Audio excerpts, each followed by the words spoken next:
Muy buenos días, bienvenidos a un nuevo programa de Curiosos de Mentes. Con la ayuda del historiador Mauricio Javier Campos, vamos a hacer una introducción a una de las sociedades secretas que más disputó con la Iglesia Católica el poder del mundo occidental y cristiano.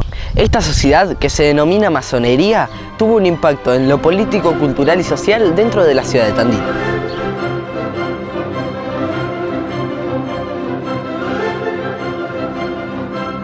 Este libro que se publica ahora último es el sexto que escribo y publico, ¿no?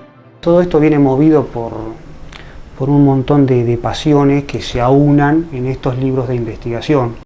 La pasión por la escritura, pasión por la literatura en general, la lectura, la búsqueda del conocimiento, y esto va derivando en lo que es una pasión por la investigación y obviamente por las sociedades secretas. En lo que son los libros de historia o de divulgación, hago todo un trabajo de recuperación de materiales y de documentos, me manejo mucho con documentos, trato de ser muy riguroso en esto, y son una serie de conferencias que yo voy dando en el Gabinete Marplatense de Estudios Históricos Regionales, ya hace un par de años, y de esos congresos las monografías luego las voy publicando. En los últimos años ha habido una apertura de este tipo de instituciones, y para toda persona que está interesada en los distintos estamentos sociales, en la política o en el devenir de un país, es importante estudiar todo este tipo de sociedades. El interés mío comenzó en la década del 90, a partir de muchas lecturas que fui haciendo. La historia siempre me apasionó. Ahí me pasaba, por ejemplo, de haber leído autores como Nario o como Daniel Pérez. También supe leer algún artículo de Nario en la revista Símbolo, que era el órgano oficial de la Gran Logia, es el órgano oficial de la Gran Logia de la Argentina,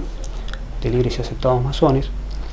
Y un punto que siempre quedaba en blanco, que no se podía definir, era el de los antecedentes. Y vos fíjate que acá hay algo fundamental. Este tipo de sociedades o instituciones no nacen por generación espontánea. Es decir, en el caso de una logia, atrás de su fundación ya viene un periodo de gestación. Las fuentes de los orígenes de la masonería son muchísimos y no todos los autores están de acuerdo con eso. Hay un autor que es masón en Buenos Aires, que ha escrito 2 o 3 libros muy buenos. Uno se llama Los orígenes monásticos de la francmasonería. Cifra los orígenes de los gremios de constructores, cuyas reglas fueron dictadas por los monjes benedictinos. Un estudio de 2 o 3 monjes muy importantes que se habían encargado de reglar la conducta y el oficio de los maestros masones. O sea, de los constructores en su momento, de abadías, en fin, catedrales y eso. Los constructores iban de país en país, recorriendo Europa, construyendo catedrales, abadías, etc. La palabra franc hace precisamente referencia a eso, eran obreros libres, tenían el paso franco, ¿sí?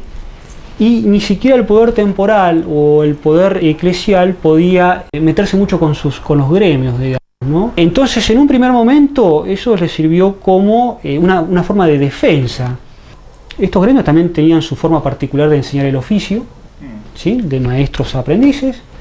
Con los años, cuando se vuelve especulativa, conservan ese formato. Para formar una logia se necesitan 7 maestros masones, pero antes de la logia hay un paso que es que si hay 3 maestros masones pueden formar un triángulo. Y esa es la base para construir después la logia. La masonería, en su formación especulativa en el siglo XVII, tomó la tradición de muchas sociedades iniciáticas, órdenes e instituciones. Absorbió conocimiento de los llamados hermanos de la Rosacruz, abrevó de la filosofía hermética y del gnosticismo, incorporó de la tradición templaria. Esta masonería especulativa se forma en Inglaterra.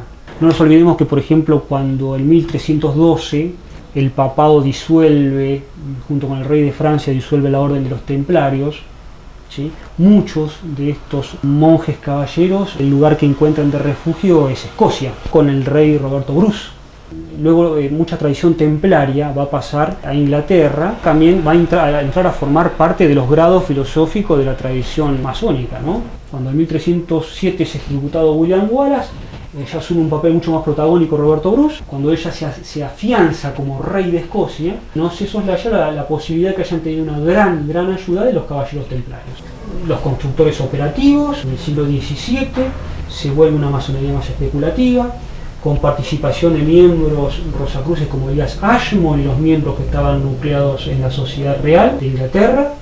que empiezan a absorber todos los elementos del oficio y a interpretarlos en forma simbólica para la enseñanza, conceptos como el de desgastar la piedra, para, como vos decías, modelar el caos. A partir de ahí sigue evolucionando las logias, hasta que en 1717 se forma la Gran Logia de Inglaterra. La tradición dice que eran 4 logias nada más, en realidad eran muchas más las logias que había, ¿no? Las que forman la Gran Logia son 4, después siguen absorbiendo las otras. A partir de ahí, Anderson, de Saulier, personajes de la época, ¿no? van a ir reglamentando, ¿sí? Van a ir reglamentando el accionar de los miembros de las logias, ponen especial hincapié en aquellos miembros que practiquen la fraternidad, es decir, la religión de la fraternidad, o sea, no un ateo irreligioso, irresponsable, ¿sí? Sino apoyarse en esa religión de la moral, digamos, ¿no? que da origen a la fraternidad, ¿sí? Y al bien común. Esa es la idea. Inmediatamente es condenada por el papado, ¿sí? A los pocos años, en 1738, ya surge la primera condena papal. Pío IX con la encíclica Quanta Cura y con el Syllabus en 1864 condenan a todos aquellos movimientos que sean sociedades secretas, masonería, naturalismo, panteísmo, socialismo, y bueno, y es también la época donde se empieza a generar más roce por la lucha entre el clero y la secularización de la sociedad, de la cual es abanderada la masonería, ¿no? Y en Argentina queda reflejada a nivel nacional y a nivel tandilense, ¿no es cierto? Se ve con la Logia Luz del Sur, que cumplió un papel importantísimo de difusora de ideas, gente muy preparada, muy instruida, muy intelectual y progresista. Sobre raza, sobre religión, sobre clase social, ¿sí? Lo que sí se puede ver una característica es que predominan aquellos que son personas o personajes más independientes, digamos por ahí aquel que tenía un oficio o tenía una empresa, disponía de más tiempo libre, generalmente era la gente más instruida. No nos olvidemos que la masonería tiene dificultades intelectuales también. No es accesible para cualquiera, ¿sí? Entonces que exigiera un mínimo entendimiento de ciertas cuestiones, sobre todo para entender la formación que daba la institución, ¿no?